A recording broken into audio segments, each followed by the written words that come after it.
Do you struggle to say no?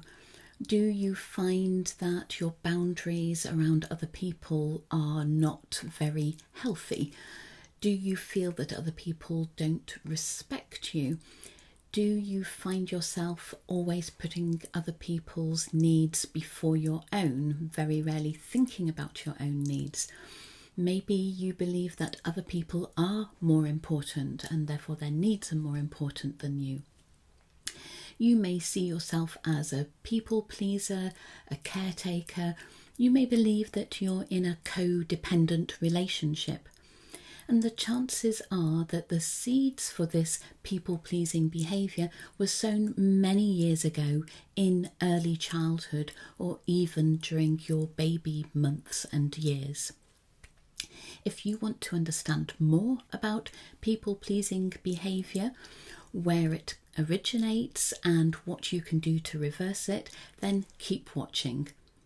I'm Amanda Craven, clinical hypnotherapist, psychologist, life coach, and one of my specialist areas is complex trauma recovery. To begin with, let's have a look at some definitions.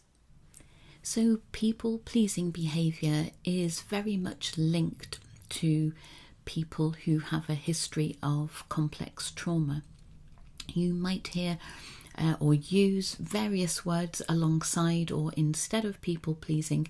You may have heard of being a caretaker, being codependent, or being in a codependent relationship, for example. So let's have a closer look at some definitions. People-pleasing, also known, as I've just said, as being a caretaker figure, is described by the Merriam-Webster Online Dictionary as the acts of a person who has an emotional need to please others, often at the expense of his or her own needs or desires.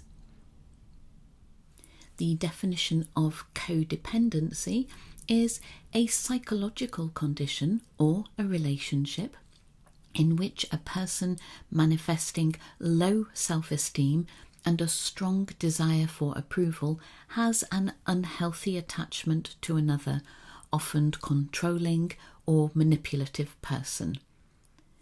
Codependency was initially used to describe enabling behaviours around addictions, but it is used more widely now to describe relationships where there is an unhealthy balance of power, if you like. So there are many similarities between people-pleasing and codependent behaviour. People-pleasing can describe someone's general disposition and how they generally are with relations in general, whereas codependency often refers to people-pleasing behaviour within a specific relationship. This relationship is often a romantic partnership, but it can be a relationship at work or within the wider family setting, or with friends, with platonic friends.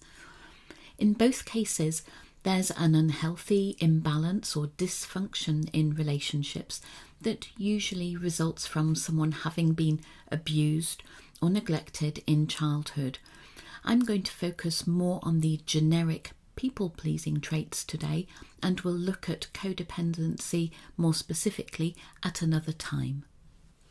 People pleasers usually know that they are a people pleaser, but if you think that you are one, why not listen carefully to the traits that I'm going to share on the next couple of slides and see how many you could tick off, how many apply to you.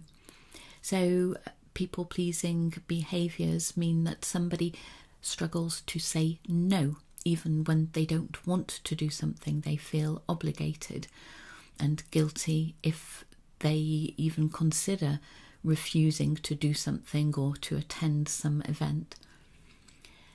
They may have a lack of healthy boundaries, so not being clear on where their responsibilities end and somebody else's begin.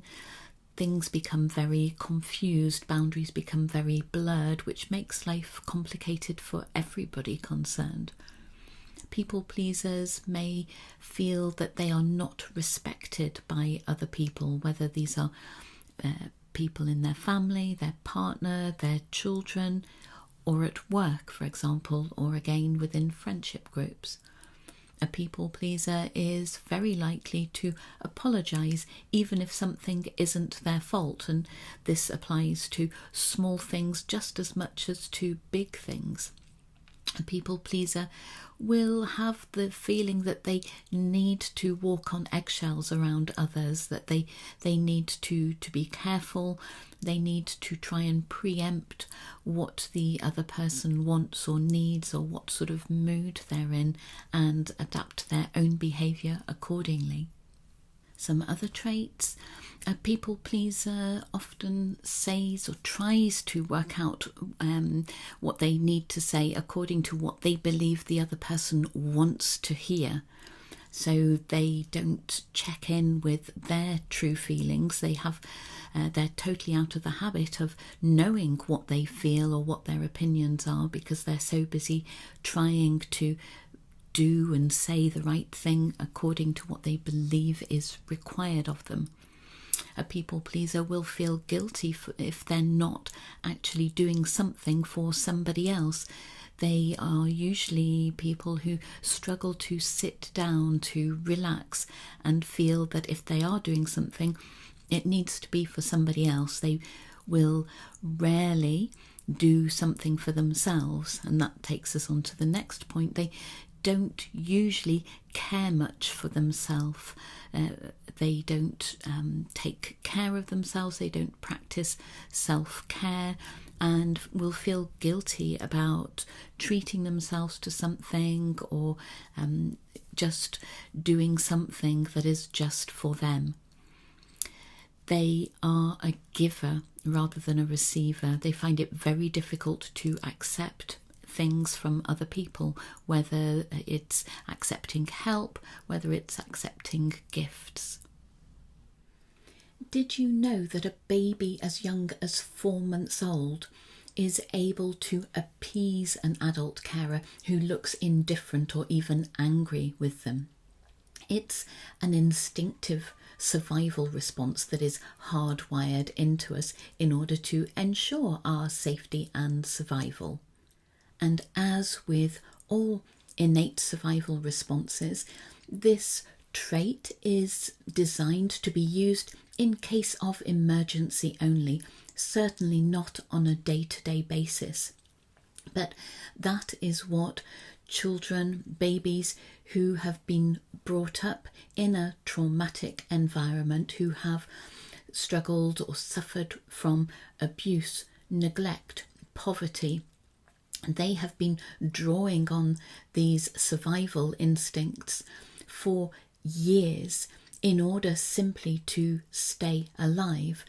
They have had to do what they could to bond with the people who are supposed to be looking after and protecting them, but in whatever way weren't doing that. So if you are now an adult with people-pleasing traits, you will have been using these behaviours for years, if not decades, simply to ensure your survival. And back in childhood, in babyhood, that was absolutely what you had to do. Now, as an adult, it's not what you need to do in order to survive, but it has become a habit. It has become a way of being. You no longer need to do this, but it may feel that this is just who you are now, that it is never going to change.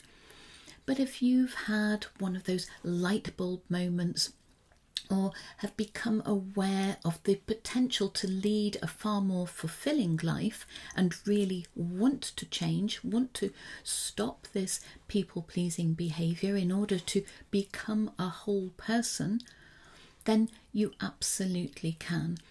These habits can be reduced and reversed. So let's have a look at some of the ways that you can begin to do this. So it is absolutely possible to reduce people-pleasing habits, even to reverse them.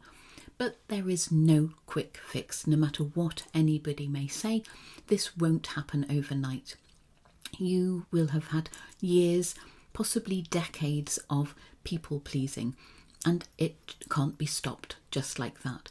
The key is to make tiny changes in what you do in order to create tiny changes in how you feel about yourself inside. This change will come from inside of you, not from externally trying to just stop the people-pleasing as a habit. In turn, this work from the inside will impact on your outward behaviour, and you will see a gradual reduction and eventually a reversal into normal, healthy habits in terms of your interpersonal relations. So, if we think about self-esteem, and people who are people pleasers are people who have low self-esteem. So we need to work on that again in tiny increments. So just start setting yourself little tasks and break down those tasks into the smallest possible steps. And just take one baby step at a time to work towards something that ordinarily you wouldn't do. So, for example, getting to the point where you can say no thank you to an invitation. Just practice saying, for example, I'm going to check my diary and I'll get back to you. And then working on the next step of saying, really sorry, I'm not going to be able to make it, for example. Just whatever you can set yourself as small challenges, break them down into the tiniest possible step. Take each step, notice when you've pushed yourself a little bit, when you have pushed yourself a little bit into your uncomfortable zone, and give yourself a high five. Feel really proud of every step you make. Boundaries. Now, boundaries is a topic that I will cover fully in a separate video, but generally speaking, you will have to put these in place very gradually once more. And if you are in a codependent relationship, then both parties need to accept this process of gradually implementing boundaries if you both want to save, in inverted commas, the relationship. So find small steps that you can take in order to start creating healthier boundaries between you and other people in your life. Self-compassion, it's essential to be kind to yourself, to have self-compassion in order to feel whole and in order to feel that you don't have to be people-pleasing all the time. So self-compassion, once more in baby steps, you could start by, and I guess this is tied into the self-care part as well, finding ways that you can be kind to yourself. So for self-compassion, remembering to notice when your voice, your inner voice, is very critical, when you find yourself beating yourself up for a mistake that you believe you've made. Just start reminding yourself that you are doing your best, and maybe just repeat that as a mantra to begin with until you get used to that idea of not beating yourself up for every perceived mistake. So that's the first thing that you can do. And then to gradually increase the amount of self-compassion, self-kindness and self-care in your life. Just set aside even as small a time frame as 5 minutes a day to start doing something just for you. So it might be you're just going to choose a song that you and only you like to listen to. So pop your headphones on or go into a room or a place where you're on your own and listen to that track and let that music touch your soul.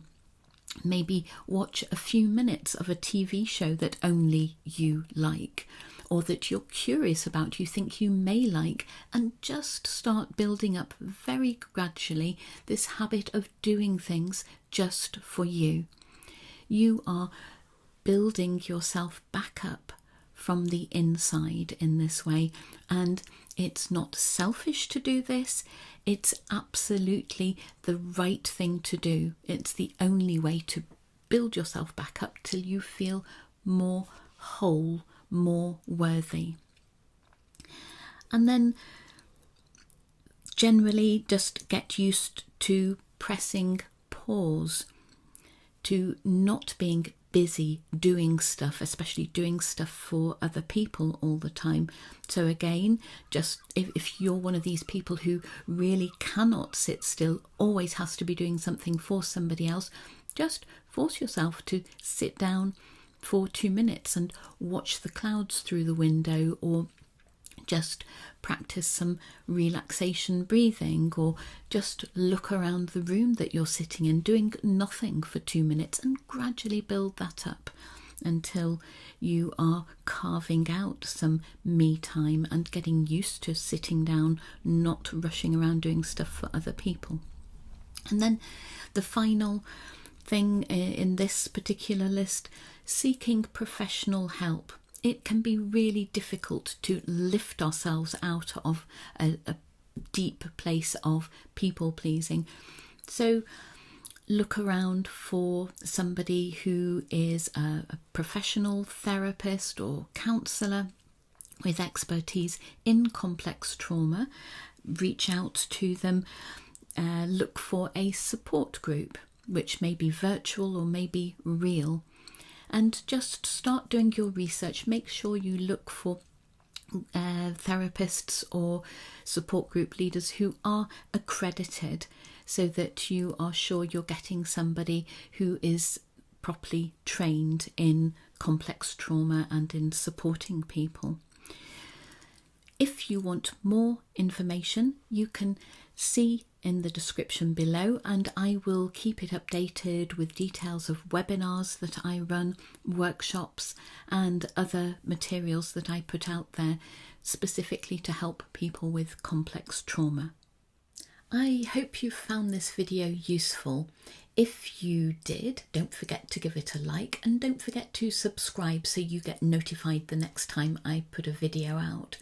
If you haven't already seen my last video on understanding complex post-traumatic stress disorder, or complex trauma, then check it out. If you have any questions or comments for me, pop them down below and I will reply to you. Thanks for watching, and see you next time.